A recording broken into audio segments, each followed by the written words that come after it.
Es posible que hasta hace unos meses no hubieras oído hablar de la gripe española, la pandemia que mató a millones de personas a principios del siglo XX, y seguramente con la crisis del coronavirus ya habrás oído mencionarla. Por eso hoy te contaremos un poco más de la mal llamada gripe española y su parecido con la COVID-19. Catalogada a menudo como la madre de todas las pandemias, la que pasaría a la historia como gripe española, causó la muerte de por lo menos 50 millones de personas alrededor del mundo, según cálculos de la OMS. Se extendió entre 1918 y 1920, y los científicos creen que infectó al menos a un tercio de la población mundial de aquel entonces, calculada en 1.800 millones de habitantes. Incluso causó más muertes que la Primera Guerra Mundial, que estaba terminando justo cuando se desató la pandemia. La mal llamada gripe española se denominó así porque España fue el primer país en informar de la enfermedad a la Oficina Internacional de Higiene de Ginebra, la OMS de la época, pero su origen se cree que estuvo en Kansas, Estados Unidos, de donde se expandió rápidamente a Europa por los soldados norteamericanos que combatían en la Primera Guerra Mundial, y de ahí al resto del mundo. Un estudio de la Universidad de Harvard, publicado este año, estima que cerca de 550.000 personas solo en Estados Unidos, es decir, el 0,5% de su población de aquel entonces, murió debido a la epidemia. Un poco más de 100 años después, la COVID-19 viene cobrando hasta la fecha la vida de más de 109.000 norteamericanos. Las dos pandemias provienen de familias de virus diferentes. La gripe española es de tipo AH1N1, mientras que el SARS-CoV-2, causante del COVID-19, es uno de los 7 coronavirus que infectan humanos. Las dos causan infecciones respiratorias con síntomas comunes del estado gripal. Sin embargo, el virus actual es un patógeno muy diferente de la influenza.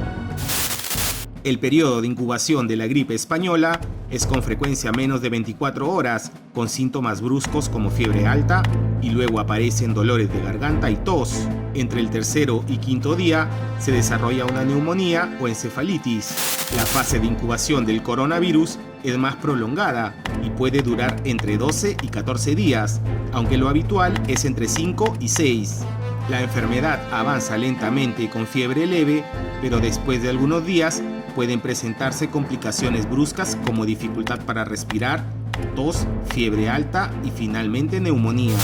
Ambos se transmiten al toser y estornudar o por contacto directo con una persona infectada y con secreciones respiratorias. El SARS-CoV-2 parece no ser un riesgo si uno toma algo menos de 2 metros de distancia, pero su principal modo de transmisión se verifica con el prolongado contacto social. En 1918, los países también cerraron centros públicos, tales como cines, teatros, escuelas, prohibieron las aglomeraciones en las calles, vaciaron trenes y tranvías, e hicieron de la cuarentena su mejor y única opción contra el contagio. Aún así, registraron miles de defunciones. Otras medidas no farmacéuticas, como las que se toman hoy en día para enfrentar al coronavirus, como el lavado de manos y el uso de tapabocas, también fueron populares en la época. La gripe española tuvo una notable mortalidad en adultos de entre 20 y 40 años, mientras que la COVID-19 es un riesgo principalmente para los adultos mayores de 60 y para gente con enfermedades previas. Esto se debe a que la población mayor de aquel entonces había sobrevivido a otras epidemias de gripe, lo que incrementó su inmunidad, a diferencia del coronavirus sin precedentes globales.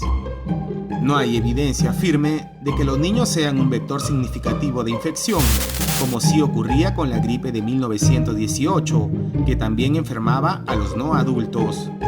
El número de personas que en promedio contagia a un infectado con el SARS-CoV-2 es de 2,5 personas, a diferencia de la gripe española, que fue de 1,8.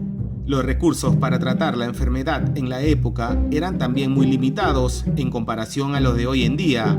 No existían vacunas, medicamentos antivirales o antibióticos para tratar infecciones bacterianas secundarias relacionadas con la gripe como la neumonía.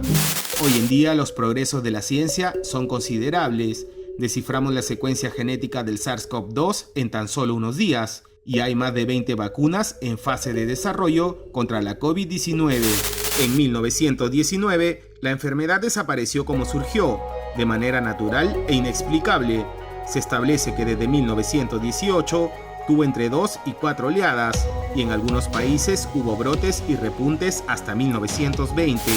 En la actualidad, los epidemiólogos y gobiernos son conocedores de este dato y se están tomando las medidas preventivas para estar preparados ante tal eventualidad. El impacto económico que tuvo por término medio la gripe de 1918 fue una disminución del 18% de la economía. El del coronavirus está aún por verse y en este momento todavía es demasiado pronto para poder calcularlo.